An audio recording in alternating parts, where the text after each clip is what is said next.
Assalamualaikum warahmatullahi wabarakatuh. Alhamdulillah, alhamdulillahilladzi hadana bi'abdil mukhtari man da'ana ilaihi bil idni wa qad nadana labbaika ya man dallana wa hadana. Allahumma salli ala sayyidina Muhammadin nurika sari wa madadika jari wajma'na bihi kulli adwari wa ala alihi wa sahbihi ya nur. Rabbi shrah li sadri wa yassir li amri wahlul 'uqdatam min lisani yafqahu qawli.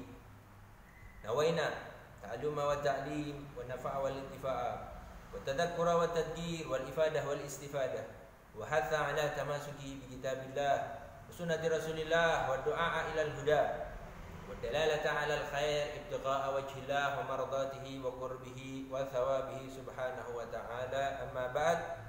Musyahidul kiram ayyuhal hadirin dimanapun anda berada, alhamdulillah pada saat kali ini Allah Subhanahu wa taala menjadikan kita bisa bertemu, mudah-mudahan membawa berkah kepada kita semuanya. Hajat-hajat kita dikabulkan oleh Allah Subhanahu wa taala berkat kita belajar bersama-sama kajian online Al-Wafa bi Ahdillah Jawa Tengah. Mudah-mudahan membawa manfaat, mudah-mudahan membawa barakah kepada kita semuanya. Allahumma amin amin ya rabbal alamin. Kita akan membahas atau mempelajari suatu hal yang sangat penting.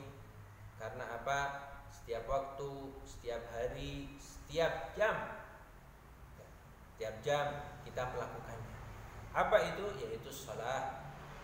Kalau kemarin kita sudah membahas tentang pengertian salat, keutamaan salat, maka di antara keistimewaan atau keutamaan yang lain disebutkan di dalam Al-Qur'an, qala Allah Ta'ala, inna salata tanha 'anil fahsya'i wal munkar. Sesungguhnya salat itu mencegah dari keburukan dan kemungkaran. Dan di dalam hadisnya Rasulullah sallallahu alaihi wasallam bersabda, "Ara'aitum law anna nahran bi babi ahadukum yaghtasilu minhu kulla yawmin khamsa marah hal yabqa min daranihi syai'." Apakah kamu melihat apabila di setiap pintu rumah kamu dan kamu setiap waktu mandi 5 kali, hal yabqa min daranihi syai', apakah tersisa di dalam tubuh kamu, di tubuh kamu kotoran-kotoran? Galu, maka para sahabat menjawab, la yabqa min daranihi syai'. Maka sahabat Nabi menjawab, tidak tersisa. Qala Rasulullah sallallahu alaihi wasallam melanjutkan, fadzalika mathalus shalawatul khams. Maka dari itu perumpamaan salat 5 waktu. Yamhullahu bihinna khataya. Dihapus oleh Allah dari kamu keburukan-keburukan, kesalahan-kesalahan, dosa-dosa. Muttafaq alaih. Mudah-mudahan yang menjaga salatnya Allah Subhanahu wa taala bersihkan dari kotoran-kotoran, dari dosa-dosa. Amin Allahumma amin amin ya rabbal alamin. Dan perlu diketahui juga bahwa salat merupakan kewajiban kita. Salat merupakan kewajiban kita. Bagaimana seseorang ini melaksanakan salat dengan baik, melaksanakan salat dengan benar? Di antaranya yaitu dengan wudu yang benar. Rasulullah sallallahu alaihi wasallam bersabda, al-wudu miftahus shalah. Al-wudu miftahus shalah. Wudu itu adalah kuncinya salat. Apabila kita khusyuk di dalam berwudu, maka insya Allah salat kita juga khusyuk. Begitu sebaliknya, apabila wudunya cepat-cepat atau wudunya tidak hadir diri kita kepada Allah, maka salatnya akan lupa, tidak hadir kepada Allah Subhanahu wa taala. Maka dari itu rubah kebiasaan wudu kita yang biasa-biasa saja, kita rubah. Gimana khusyuk? Ketika kita membasuh muka kita hadirkan bahwa Allah Subhanahu wa taala memandang wajah kita. Kita bersihkan dosa mata, kita bersihkan dosa telinga, kita bersihkan dosa hidung, kita bersihkan dosa yang ada mulut kita. Tangan kita ketika kita membasuh, kita bersihkan dari dosa-dosa kita berapa kali. Tangan ini melakukan dosa. Sebagian rambut kita basuh, berapa kali pikiran-pikiran buruk yang ada di dalam pikiran kita. Kaki kita basuh, berapa kali kita berjalan di tempat-tempat yang tidak diridhai oleh Allah Subhanahu wa taala. Maka dari itu apabila kita bisa khusyuk di dalam wudu, insyaallah khusyuk juga di dalam salat kita. Ya. Kita akan memasuki bab furudus shalah. Furudus shalah yaitu wujubus shalah atau arkanus shalah. Sesuatu yang harus dilakukan atau dikerjakan ketika kita akan sholat. Yang pertama adalah niat. Niat di dalam sholat fardu ini harus memiliki 3 syarat, yaitu usolli fardal subhi. 3. Ya, di dalam Safinah disebutkan an-niyah salatu darajat. Niat itu ada 3 derajatnya ketika sholat, yaitu ketika sholat fardu maka harus ada 3. Usolli fardal subhi, atau usolli fardal duhri, atau usolli fardal asri, usolli fardal maghrib, usolli fardal isya. Nah, ini harus ada 3. Kemudian kalau sholat sunnah, tingkatannya kedua adalah sholat sunnah yang memiliki waktu, seperti sholat duha, usolli duha boleh, usolli qabliyah subuh sudah boleh, atau usolli ba'diyah duhur. Nah, ini harus 2, usolli dan waktu tersebut. Adapun yang terakhir adalah salat mutlak. Salat mutlak kapan saja di malam mau salat 100 rakaat ataupun 50 rakaat. Nah, ini bebas. Niatnya apa? Usolli, saya niat salat Allah. Nah, kemudian yang terpenting di sini yaitu tempat niat. Tempat niat adalah di dalam hati. Hati kita apabila kita berniat tidak harus dilafatkan. Wa talaffadhu sunnah, dilafatkan adalah sunnah. Makanya niat di dalam hati. Ketika kita mau menghadap Allah Subhanahu wa taala, benar-benar kita niatkan di dalam hati. Kita mau salat zuhur, usolli fardhu dhuhr. Kemudian selanjutnya adalah takbiratul ihram. Takbiratul ihram. Takbiratul ihram ini lafadznya Allahu Akbar. Allahu Akbar. Disebut dengan takbiratul ihram karena li'annaha tuhrimu ma kana halalan qablaha min mubtilatus shalah. Disebut takbiratul ihram, takbir yang diharamkan. Apa itu? Karena mengharamkan apa-apa yang dihalalkan sebelum sholat. Jadi ketika kita takbiratul ihram, yang awalnya kita boleh makan, kita boleh minum. Nah, ini ketika sholat tidak boleh makan, tidak boleh minum. Allahu Akbar. Makana halalan qablaha min mubtilatus shalah. Seperti makan dan minum, berbicara dan lain sebagainya. Makanya disebut takbiratul ihram. Nah, kemudian banyak sekali yang kita harus mengetahui kapan itu niat. Ya, kapan niat di dalam hati. Ya, ini harus dipahami oleh semuanya.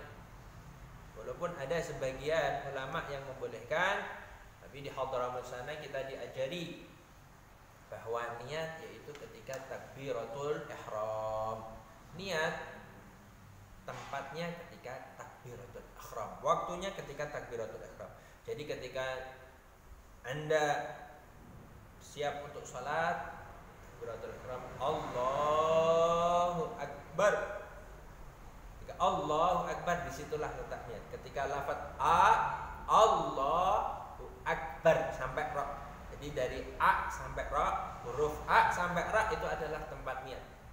Jadi ketika Allah dalam hati kita usolli fardal subhi atau usolli fardal duhri, Allahu Akbar. Begitu. Kemudian yang lain gimana Ustaz? Mustaqbilal kiblat, adaan lillahi ta'ala. Yang lain dikatakan di sini yaitu sunnah. Ahmad dzakar ada 2 rakaat. Disebutkan jumlah rakaatnya. Wa idhafah ilallah ta'ala. Wal mustaqbilal kiblah wa adaan au qadaan. Fa kullu hadhihi sunnah. Adapun semua itu yang barusan saya sebutkan adalah sunnah. Biasanya kita niat usolli fardhu subhi rak'ataini mustaqbilal kiblati adaan lillahi ta'ala Allahu akbar. Selain yang 3 tersebut adalah sunnah. Apabila bisa apa-apa. Tapi yang jelas kita niat di dalam salat yaitu ketika Allahu akbar. Ketika lafaz Allah niatkan dalam hati kita mau salat duhur, kita mau salat asar, usolli fardhu asri. Selesai. Pasrah itu selesai. Jadi niatnya Allahu Akbar. Mungkin bagi yang pemula kita panjangkan tidak apa-apa. Allahu Akbar. Untuk awal-awal begitu. Untuk apa? Untuk menata niat. Ya. Dibarengan dengan lafaz Allahu Akbar, niat kita di dalam hati niat yang sungguh-sungguh. Allahu Akbar. Lafaz Allahu Akbar. Allahu Akbar, Allah Maha Besar, Allah Maha Agung. Ketika kita salat kita hadirkan diri kita kepada Allah. Allahu Akbar, Allah yang Maha Besar, Allah yang Maha Agung. Semua bisa terselesaikan karena adanya Allah Subhanahu wa taala. Diceritakan di dalam manaqibnya Al-Imam Habib Abdullah bin Alwi Al-Haddad bagaimana kekhusyuan Al-Imam Habib Abdullah bin Al-Haddad ketika melafazkan Allahu Akbar, Allah Maha Besar, sampai mihrab, depan mihrab Imam Haddad ini hancur. Allahu Akbar, saking besar hebahnya, karamahnya dari Imam Haddad. Pernah suatu saat ketika melafazkan Allahu Akbar, mihrabnya hancur. Ini luar biasa. Karena apa? Hadirkan bahwa Allah Subhanahu wa taala zat yang maha agung, lebih besar dari segalanya. Lebih besar dari segalanya. Apapun yang kita pikirkan besar, tapi Allah Subhanahu wa taala lebih besar. Allahu Akbar. Allah Maha Besar. Mudah-mudahan hati kita terpenuhi dengan Allah yang zat yang maha besar. Amin. Allahumma amin. Kemudian ketika wudu juga begitu. Wudu ketika kita membasuh wajah itu tempat niat.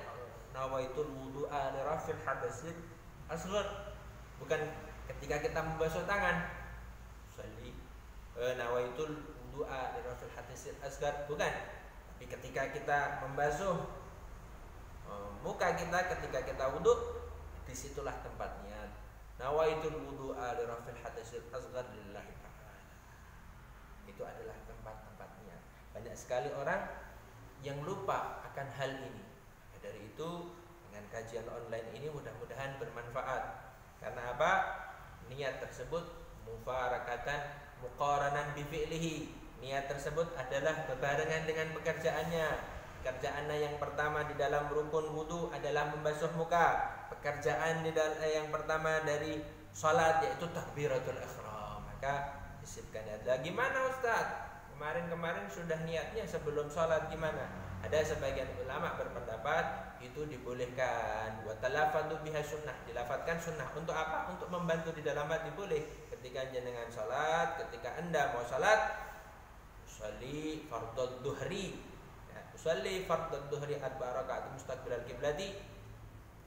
Imaman atau makmuman Allahu Akbar. Nah, itu boleh. Tapi ketika Allahu Akbar jenengan harus dalam hatinya niat usolli fardhu dhuhri, usolli fardhu dhuhri, usolli fardhu dhuhri. Kemudian disebutkan wa takbiratul ihram niat. Kemudian wa qiraatul Fatihah, membaca surat Fatihah. Ketika kita sholat hendaknya membaca surat Fatihah karena itu merupakan rukun. Perlu diketahui juga bahwa di dalam salat ada rukun qauli, ada rukun fi'li. Rukun qauli adalah rukun yang diucapkan. Rukun yang mana harus diucapkan dan telinga kita mendengar. Telinga kita wajib mendengar. Ada berapa rukun qauli? Ada 4. Yang pertama adalah takbiratul ihram. Yang kedua adalah suratul Fatihah. Yang ketiga adalah tasyahud. Yang keempat adalah salam. Keempat-empat ini harus dilafadzkan. Tidak boleh kok diam saja. Seumpama misalnya, tidak boleh, tidak sah sholatnya. Kenapa? Karena termasuk rukun qauli. Takbiratul ihram harus didengarkan, Allahu Akbar. Tidak perlu juga terlalu keras, Allahu Akbar. Tidak juga mengganggu kiri kanannya, tidak boleh. Nah, yang jelas kita mendengar sendiri, Allahu Akbar. Fatihah juga gitu, Bismillahirrahmanirrahim, Alhamdulillah. Harus dilafadzkan, harus dilafadzkan. Minimal telinga kita dengar sendiri. Tasyahud, kemudian salam, assalamualaikum. Ini harus minimal kita mendengar sendiri. Ada permasalahan bagaimana kalau di samping-samping rumah kita atau samping masjid ini banyak pabrik atau kendaraan sangat bising. Ya. Nah, ini tidak harus dikeraskan melebihi suara yang lain, tapi minimal apabila kita sudah, oh ini sudah terdengar. Kalaupun sangat bisik sampai kita tidak mendengar suara kita, maka itu sudah dianggap rukun qauli sudah tergugurkan. Ya, jadi tidak harus menyamai dari suasana sekitar situ. Ini baca Fatihahnya atau baca takbiratul ihramnya kurang keras. Tapi kalau kita sudah mendengar sendiri ataupun karena kebisingan sekelilingnya, ya kita sewajarnya aja sekiranya kita mendengar. Kalaupun tidak mendengar karena kebisingan, itu dimaafkan. Itu Fatihah. Nah, sangat penting Fatihah, minimal 17 kali kita membaca Fatihah. Minimal 17 kali kita membaca Fatihah. Dan inti dari Fatihah, inti dari surat Fatihah adalah penghambaan kita kepada Allah Subhanahu wa taala. Allah Subhanahu wa taala mengajarkan kita salat itu segala urusan kita, baik yang kesenangan ataupun kesusahan, ini ada di dalam Fatihah. Kenapa gitu? Karena kita diajarkan oleh Allah ketika melafadzkan Bismillahirrahmanirrahim, Alhamdulillahirabbil alamin. Segala puji syukur bagi Allah yang menguasai alam semesta ini. Segala puji syukur, baik itu kesusahan kita, baik itu kesedihan kita, semuanya diserahkan kembali kepada Allah Subhanahu wa ta'ala. Alhamdulillah. Kemudian disebutkan idza qara'tum Fatihah faqra'u bismillahirrahmanirrahim fa inna ihda ayatiha. Dan bismillah ini termasuk ayat dari ayat Fatihah. Jadi apabila seseorang tidak membaca bismillah di dalam Fatihahnya, maka tidak sah salatnya. Mungkin ada sebagian beranggapan di Mekah itu tidak pakai bismillah ya Ustaz. Bagaimana? Perlu kita jelaskan di sini bahwa menurut madhab Maliki itu sunnah disirkan. Sunnah disirkan. Sir ini tidak dikeraskan bismillahnya. Jadi walaupun Imam Haramain, imam di Mekah dan Madinah itu tetap pakai bismillah, ya, tetap pakai bismillahirrahmanirrahim. Kita bisa melihat walaupun pelan.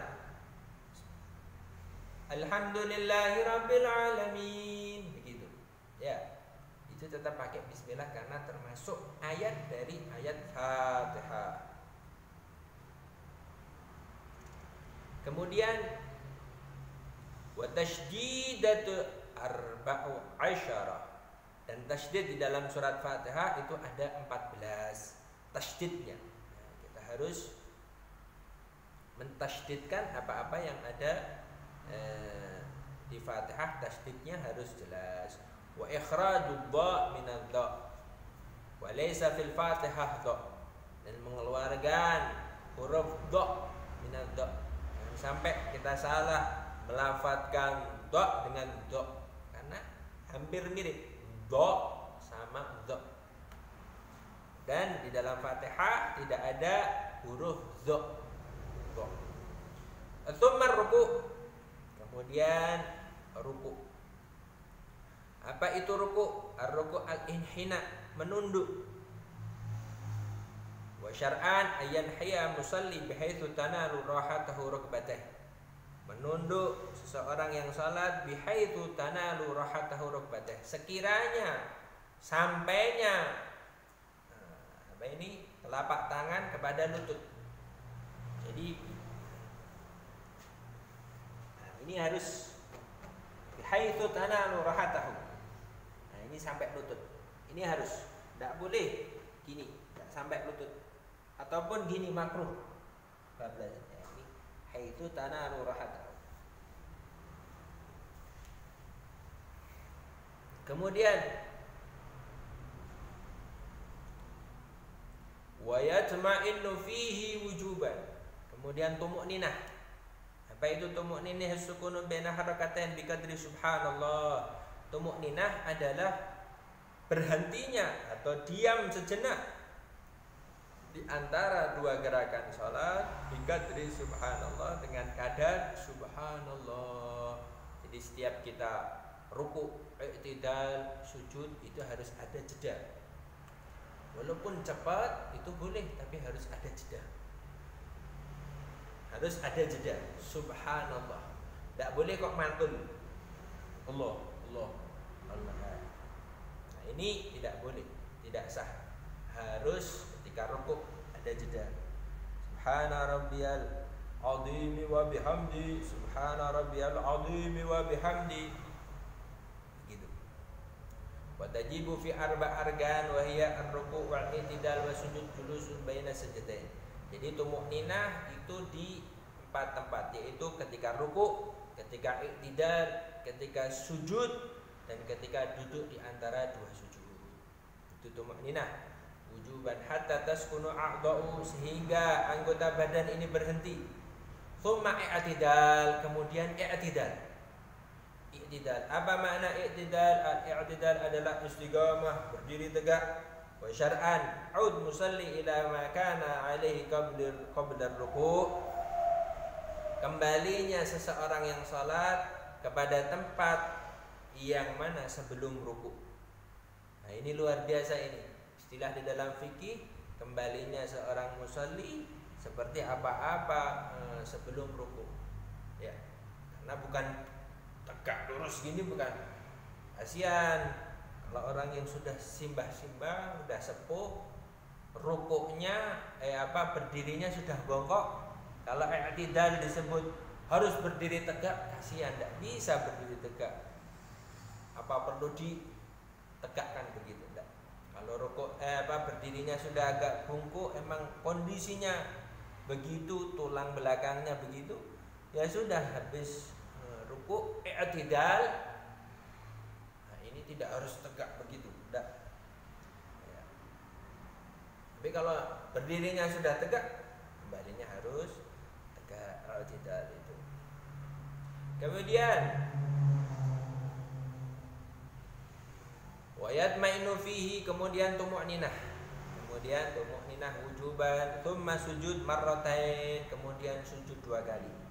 Sujud 2 kali. Sebutkan di sini a'dha'us sab'a. Anggota sujud ada 7. Yang pertama adalah jabhah, aduk, wa batnal kafain, telapak tangan, wa rukbatain, lutut, wa atraful butunul asabi' qadamin. Kemudian asabi' jari-jari kaki. Wa atraful butun, jari-jari kaki. Wa sujud lughatan al khudu' wa tadallul. Khudu' merunduk dan merendah. Sujud itu menunduk dan merendah. Wa syar'an wada'al musalli jabhatahu ala ma yusalli alaihi min ardi wa ghairiha.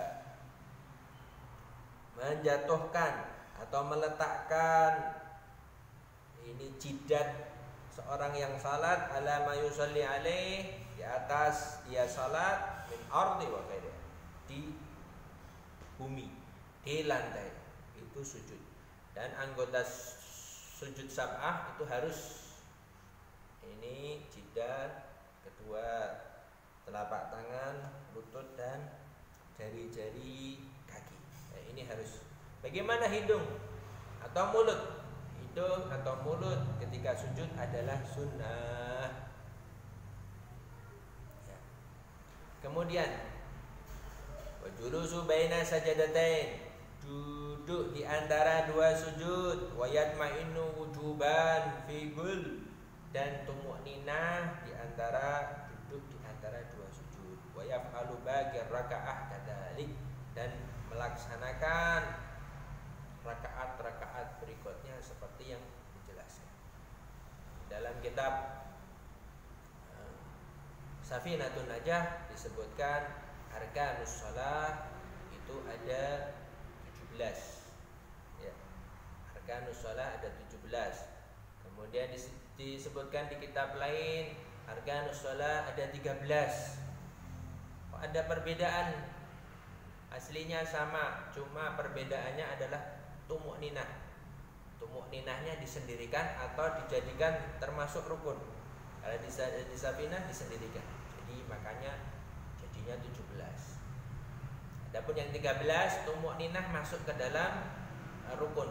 I'tidal, ruku', sujud, kemudian duduk di antara dua sujud. Begitu, sama saja. Dan Imam Ghazali menambahkan bukan hanya 17 tapi 18. Apa itu tambahannya? Adalah khusyuk. Kalau Imam Ghazali salat tidak khusyuk berarti tidak sah salatnya. Nah, bagaimana kita? Kita di dalam salat sudah khusyuk belum? Mudah-mudahan Allah Subhanahu wa taala mengkhusyukkan kita di dalam salat. Kemudian pelajaran selanjutnya adalah tasyahud awal yang insyaallah akan dijelaskan oleh ustaz-ustaz yang lainnya. Mudah-mudahan kali ini membawa keberkahan kepada kita membahas sesuatu furdu atau ilmu yang sangat dibutuhkan bagi kita, ilmu untuk menghadap kepada Allah Subhanahu wa taala. Apabila salat kita benar, insyaallah diterima oleh Allah Subhanahu wa taala. Ya hadirin, pemirsa dimanapun Anda berada, di bulan Ramadan ini kita persiapkan dengan sebaik-baiknya. Kita khusyukkan salat kita, wabil khusus salat 5 waktu kita. Kita jaga benar-benar jangan sampai kita bolong salatnya. Kita laksanakan segala perintah Allah dan menjauhi segala larangannya.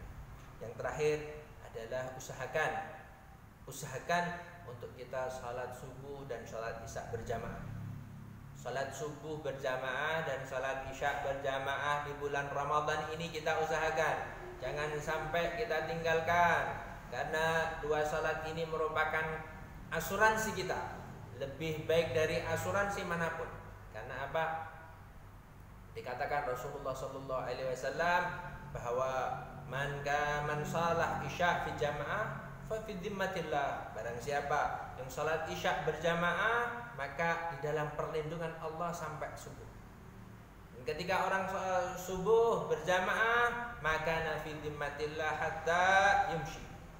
Ketika kita salat subuh berjamaah maka kita di dalam perlindungan Allah Subhanahu wa taala sampai waktu malam. Mudah-mudahan bulan Ramadan ini bulan yang penuh berkah. Allah Subhanahu wa taala menjadikan kita orang-orang yang bisa melaksanakan salat isya berjamaah dan salat subuh berjamaah. Allahumma amin amin ya rabbal alamin. Adapun salat-salat yang lain kalau bisa itu kenikmatan bagi kita. Kita bisa melaksanakan sholat, kita bisa melaksanakan puasa, kita bisa melaksanakan sedekah, zakat, haji. Itu nikmat dari Allah Subhanahu wa taala. Kita bisa membaca Al-Qur'an, kenikmatan dari Allah Subhanahu wa taala. Maka dari itu, kenikmatan itu kita syukuri dengan menjalankan segala perintah Allah, menjauhi segala larangannya agar kenikmatan tersebut diikat. Ya, jangan sampai terlepas kenikmatan itu. Wabillahi taufiq wal hidayah, wa ridha wal inayah. Wassalamualaikum warahmatullahi wabarakatuh.